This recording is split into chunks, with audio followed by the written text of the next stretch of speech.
Tonight, ground is broken on Saskatoon's new food bank. Saskatoon's new Cree school is now officially open. And COVID-19 vaccines will soon be offered in Saskatchewan once again. This is CBC Saskatchewan News.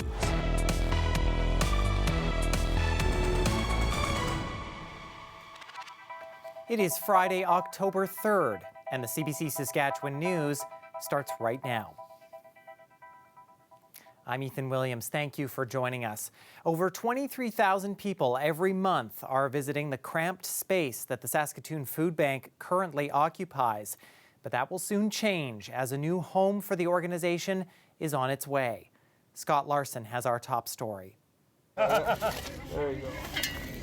And with that, work has officially began on the future home of Saskatoon's food bank west of downtown. It's been more than a decade since the project was proposed and the right location picked out. It is in the heart of the community we want to be in.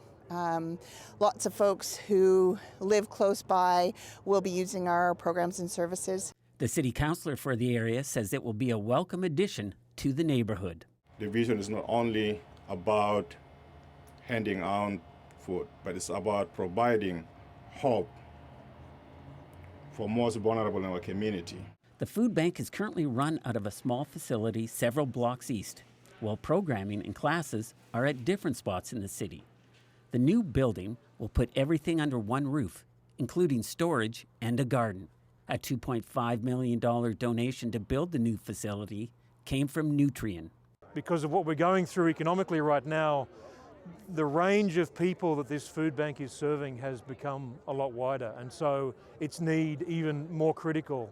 O'Connor says the new facility will streamline services and make it a better experience for clients and staff. We welcome everyone to come to the food bank, of course, and we want to remove the stigma of having to ask for help. And so creating a really beautiful building, I think, will make a big difference for folks. The new facility is set to open in the spring of 2027. Scott Larson, CBC News, Saskatoon. And after years of anticipation, Saskatoon's new Cree bilingual school is now officially open. Awasisuk Gani Mituchik St. Francis School emphasizes Indigenous language and cultural teachings.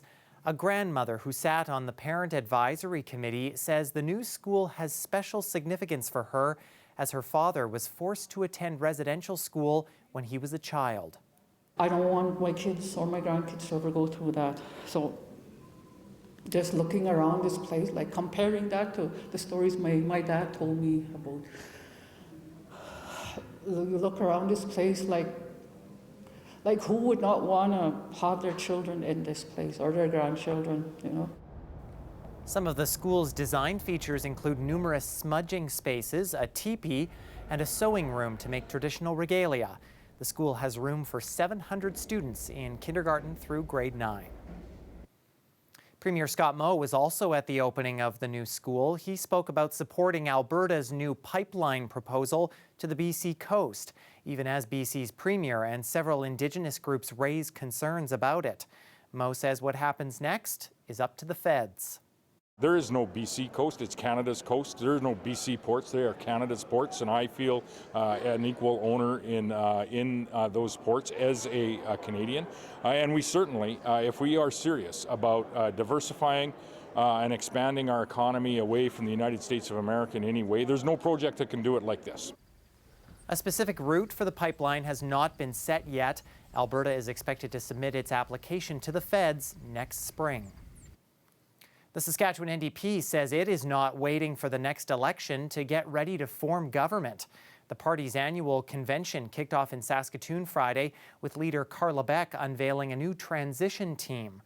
Former Deputy Finance Minister and SaskTel CEO Ron Stiles will lead the group. Beck admits it's unusual to start building a team this far ahead of the next election, which isn't expected until 2028. But she wants voters to know the NDP will be ready to get to work on day one. We've already seen a great response to this because people do believe.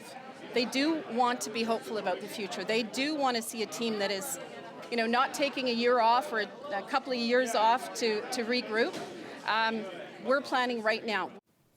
Beck says the transition team's 3 areas of focus are election commitments, fiscal management, and transition strategies, and that Stiles' experience will help the NDP move quickly if elected. Stiles will begin to add more leaders and advisors to the team in the months and years ahead. Attacks on 2 NDP MLAs' constituency offices in Winnipeg have left politicians on edge. While political violence in Manitoba is nothing new, security is being tightened.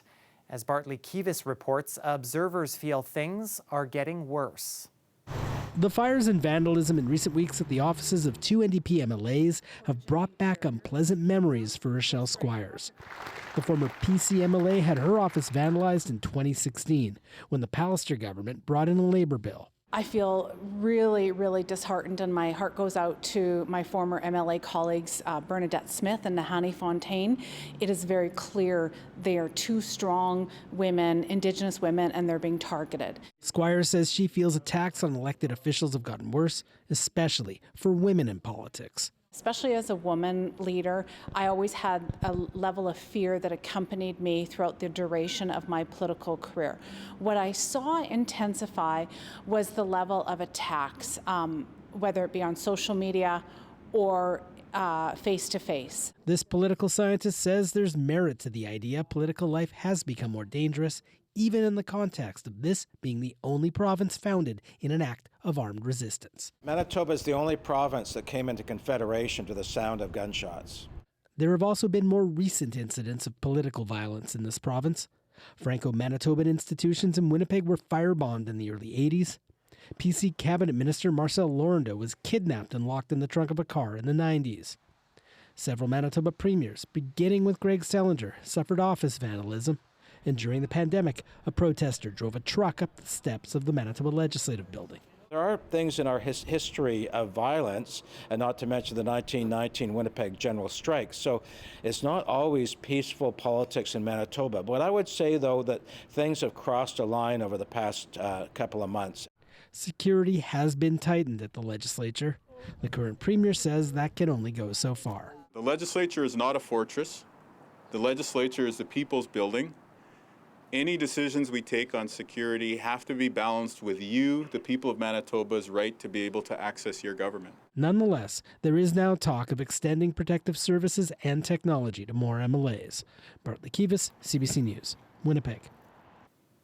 Cold and flu season is upon us, and soon Saskatchewan residents will be able to roll up their sleeves to get their seasonal vaccinations. And as Aaliyah Marco Omene reports, people here will be able to roll up their sleeves without shelling out cash to get the jab. COVID-19 vaccines will soon be offered in Saskatchewan.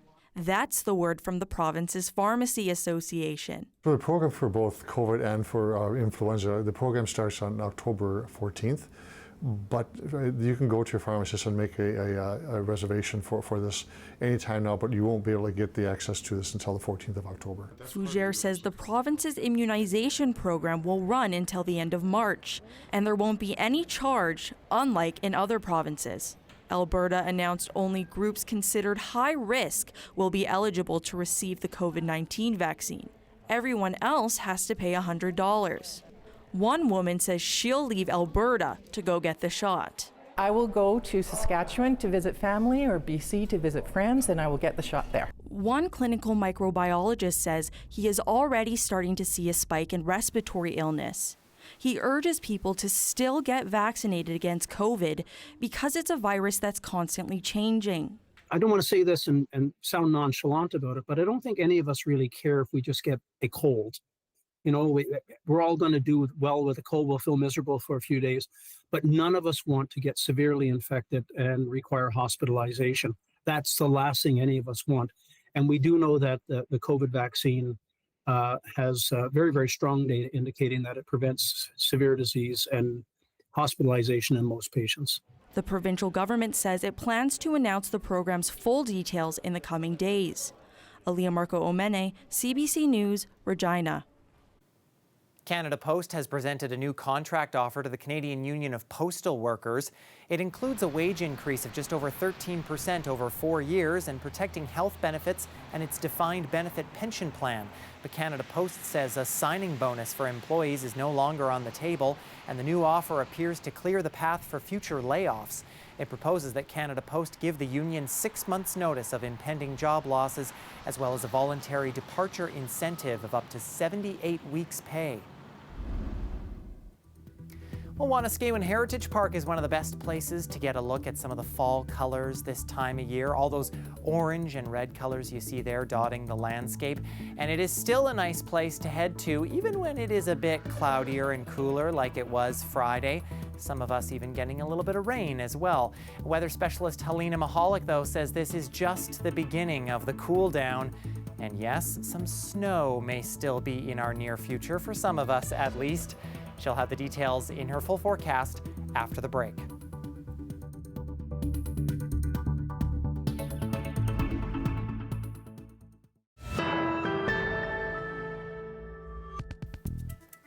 The Toronto Blue Jays' first-round playoff picture is set. Their opponents are the New York Yankees. Game 1 is at home on Saturday. Jamie Strachan has this preview. And the Yankees have completed step 1. Bring on the big bad Yankees, who finished just behind the Toronto Blue Jays in the standings, but are still favored in this series. We know them well, played them 13 times during the season, and we own that series, which is why we're division champs. Guerrero to Lauer, and they've done it. Excitement around this team is through the roof. Nearly 2.5 million people in Canada watched the Jays' pennant-clinching game. Fans from across the country already showing off fresh merch. It's Canada's team. It's the pride that we take. I think in the way the world is right now, there's no better time for Canada to have a team to bring the country together. There's even support from south of the border. No, Red Sox fan through and through. Why the Blue Jay hat then? Well, I want to see the Blue Jays beat them damn Yankees, that's for sure. The Jays clubhouse has taken note. It's an unbelievable honor to play for a country. And I think this team, more than any other team I've been around, has kind of leaned into that a little bit, and they understand kind of how many people are watching them every night. George Springer has left the yard. This season's success was unexpected. Odds makers predicted the team would win around 75 games. They won 94. Propelled by a collection of improbable storylines. You could feel it in spring training, how they kind of had the mentality of they didn't care what anyone else thought of us. George Springer, written off by many at age 36, has been the team's MVP. Players with minimal big league experience like Addison Barger, Ernie Clement, and Nathan Lucas became key contributors. There's that real sense of unity and a real sense of their friends as well as teammates. And I think over the course of a 162-game season, that really pays off. Now the real test begins. First pitch of the divisional series is set for Saturday in Toronto. Jamie Strachan, CBC News, Toronto.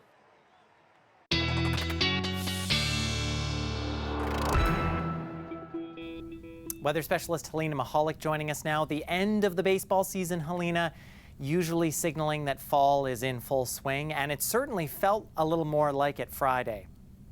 Yeah, Ethan, we're definitely starting to feel more like fall, getting your jackets out. And Friday, we did have a pretty good drop in temperatures. Let's take a look at some of our daytime highs from Friday. While some parts of the province, like the southeast corner, still hanging on to those summer-like conditions, like Estevan, still close to that 25-degree mark, but the rest of the province has gotten out of that 20-degree range and hovering in the mid to high teens. And in the coming days, we are going to continue to see temperatures drop. Saturday will be much of the same as what we saw Friday. Temperatures in the high to mid-teens. Sunday is when we really see that drop. Temperatures dropping by almost 10 degrees. Temperatures mainly in the single digits across the province, and the far north hovering around freezing conditions for their daytime highs. As we get into Monday, the south could get back to around 10 degrees, but for the most part, it is really starting to feel like fall in the province. Friday night, there is a 30% chance of showers in the south. That's a 60% for the Parkland region, areas around Yorkton. That area is going to see see some showers. And as we get into the weekend, we're going to continue to see some rain. Friday morning in the far north, some scattered showers. And as we get into Sunday, we're going to continue to see just some very light scattered showers. And what is this on our map? Yes, we will potentially see some snow as well in the form of flurries coming into the north from Alberta. So we might not see that snow stick around. However, places around La Ronge might see some flurries, and that could continue into Monday as well, even extending down into areas like Prince Albert. So we might see that come in as rain, or we might see it as some flurries, but overall we will see about 5 to 10 millimeters of moisture in the far northern part of the province. Friday, just a little bit of a breeze, especially where some of those showers were in the province in the south. Wind gusts up to 40 kilometers an hour. We're going to continue to see a bit of a breeze as we get into our weekend. Saturday, we'll see that mainly in the northern part of the province, as that area will continue to see some showers, so about 30 kilometers an hour wind gusts, but our winds are picking up more as we get into Sunday, and that's mainly going to be situated in the south. Places like Regina seeing wind gusts up to 50 kilometers an hour. So Ethan, it is definitely starting to feel like fall. We've got rain, wind, and snow, just the whole package here in the province. Yeah, we flip the calendar and it's like we flip a light switch in a way. Helena, thanks so much. Thanks, Ethan. Well, Canadian children's entertainer Rafi is performing in Saskatoon this weekend. He, of course, is known for his catchy, playful songs for kids. But now Rafi is wading into politics with his newest song. He chatted with Blue Sky's Sam McCagg about ABC Democracy. You pull no punches on your Instagram. You have posted about the need for gun control. You have posted about the Epstein files. Why do you feel compelled to make your feelings known on some of these issues? Well, why would I stay silent? You've got an imposter in the White House, a total fraud, pulling the wool over millions of people's eyes. The damage he's causing is incalculable. And I have millions of fans in the United States, and their families are suffering. I hear from them. How can I not respond? Let's go back to ABC Democracy. Okay. Because I understand it comes complete with an online study guide. Tell me more about this. Well, it'll be for kids who are in grade 3 or older. And it'll be full of resources. It'll be online at rafifoundation.org. It'll be hyperlinked with all kinds of resources. You just click, and so it'll come with a description on what democracy is. It'll refer to lines from my song and then say a little bit more about them. Here's the little sticker that I had made. See? That's cute. So it'll come out as a single on October 24th. You can possibly pre-order it. And what I look forward to is the young child engaging the mom and dad in the song. And I feel as excited about this song, Sam, as any I've ever put out. What do you want people to know about democracy? We'll leave this last word to you. What do you, not just kids, but what do you want people to know about democracy? It was enough for you to write a new song, to put all of this out, to create a study guide. This is obviously something very important to you. We honor children when we respect them as whole people. It takes a democracy in which to have a child-honoring society. You can't have an authoritarian, fear-ridden regime to live in. That's not what we're here on earth to do. Why would we choose? No one would choose the loss of liberties. No one. Think about that for a moment. So why wouldn't we choose democracy? Why wouldn't we defend liberty? It's our duty. So I want children to have a sense of what we used to call civics. Maybe we still do. Back when I was in school, we called it civics. I want them to understand the importance of democracy and our role as citizens, our duty to our community. The Essen Light Festival in Germany is celebrating its 10th anniversary with installations reflecting the theme Imagine Peace. The festival has grown into one of the top light festivals in Europe. It runs through October 12th. Stay with us. We're back after the break.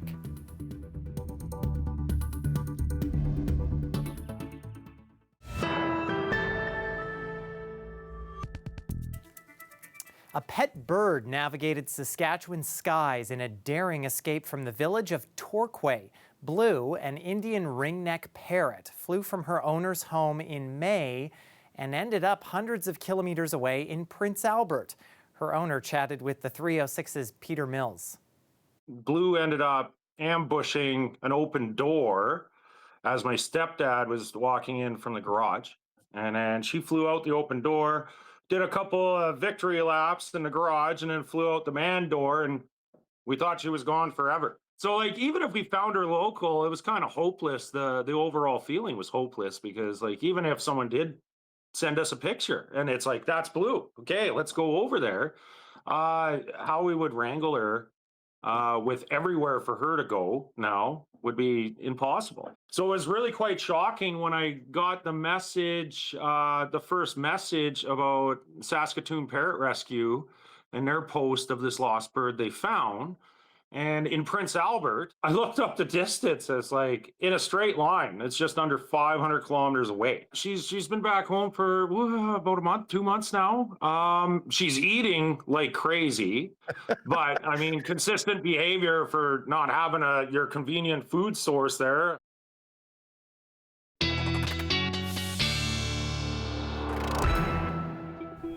Well, at least Blue wasn't flying in the middle of winter, Helena. Yeah, we can be thankful for that one, Ethan. We do have some cooler weather headed our way, though. Let's take a look at the forecast for the city of Regina. Well, Saturday will still be quite warm, hovering just below that 20-degree mark, and mainly cloudy skies. We will have a windy week all throughout, and then we have our major drop down in temperatures Sunday, getting to those single digits, and our overnight lows will be below freezing for about 2 days there. We see temperatures back into the double digits and slowly climbing up. Before Wednesday, we have an increase by almost 10 degrees, back having 1 day of 20-degree temperatures. In Saskatoon, sunny. Saturday in those mid-teens, and back to those single digits on a Sunday. Monday we will have below freezing temperatures and still in those single digits, slowly climbing back to those mid-teens. And by Wednesday we will see temperatures a little bit warmer, but it'll slowly drop down again. So Ethan, you know, hot and you're cold, a little bit of everything in the province as usual. Yeah, teasing us with that warm-up. Thank you, Helena. Thanks, Ethan. And that is our news for this Friday. You can visit our website or YouTube channel for more, and of course download the CBC News app. Thanks so much for watching. Have a great weekend.